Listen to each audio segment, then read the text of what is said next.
Alright, let's talk money, folks. Specifically, we're talking about a cool Rs84 Lakh. That's a pretty penny, right?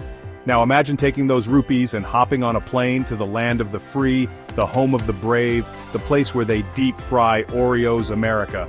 But here's the burning question, is Rs84 Lakh, which roughly translates to $100,000, enough to live large in the US of A, or will you be scraping by for scraps of freedom fries? That's what we're going to find out. Buckle up. Now, I know what you're thinking. $100,000 is a decent chunk of change. You can buy a lot of Big Macs with that, and you wouldn't be wrong. But hold your horses, cowboy. See, the thing about money is it's all relative. What gets you a penthouse suite in Bangalore might get you a broom closet in the Bay Area. So, before we jump to any conclusions, let's break down this whole rupee-dollar conundrum. First things first, we gotta talk about the elephant in the room, or should I say, the bald eagle in the room, the cost of living. Now, I'm not an economist, but even I know that things tend to cost a wee bit more in the good old US of A. From rent to groceries to healthcare, don't even get me started on healthcare. The price tag for the American dream can be a real kick in the wallet. So, while Rs84 Lakh might sound like you've won the lottery in India, it might not be enough to live like a Maharaja in the land of opportunity. But don't despair just yet, we've got a lot more ground to cover before we pass judgment on the American dream. Okay, so we've established that Rs84 Lakh is roughly equivalent to $100,000. But here's the thing, simply converting currencies doesn't paint the whole picture. It's like comparing apples and oranges, or in this case samosas and hot dogs.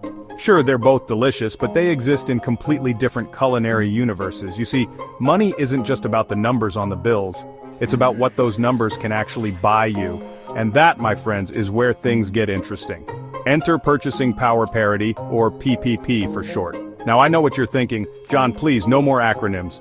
My brain is already fried from trying to understand the American healthcare system. But trust me on this one, PPP is actually pretty straightforward.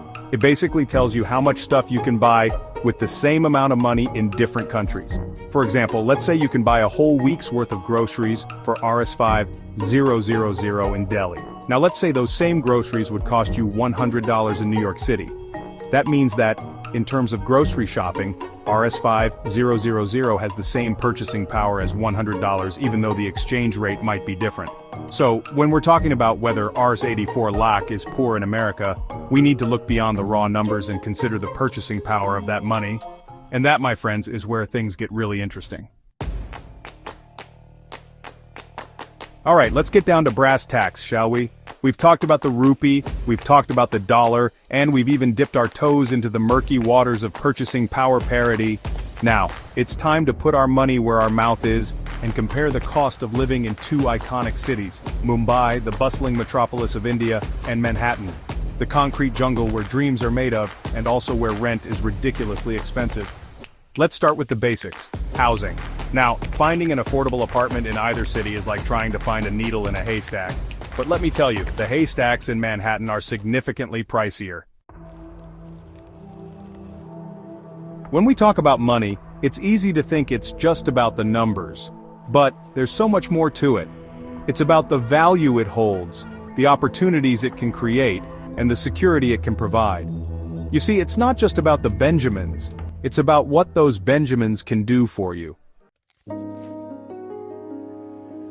Now let's get into the real question. If you have 84 Lakh rupees and you take it to America, will it leave you singing the blues? Well, it depends on a lot of factors. The cost of living, the exchange rate, and your spending habits all play a role.